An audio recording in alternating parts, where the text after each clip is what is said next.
One of the things I do is jury interviews, which is where I go out and talk to people after they've already rendered a verdict. Okay. And I find that very interesting because so much of my education and my training and stuff is about leading up to trial, like getting the evidence, getting the witnesses there, all sorts of stuff. But when I talk to the jury, I find out what really happened when the rubber met the road. Yeah. And it's very interesting because sometimes I'll go out and talk to jurors who don't speak English. Right. And you don't speak whatever they speak? No, they don't really understand what happened during the case. Oh.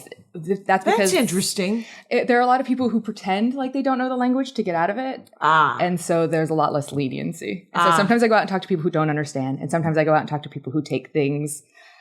I had one case where when I went out and talked to the jurors and it turned out that they did not like the plaintiff because of the clothing that he wore.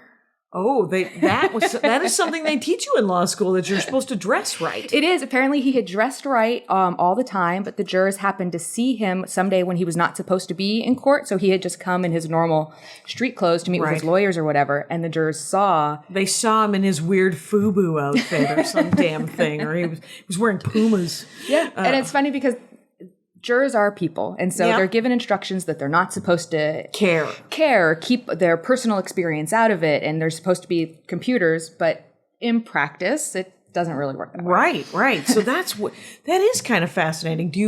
What are you interviewing them about? Describing how the trial went?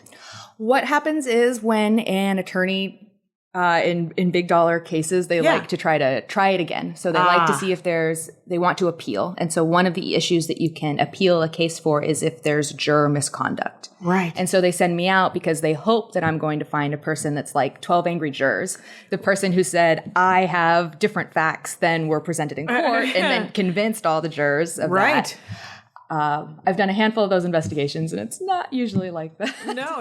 Is it just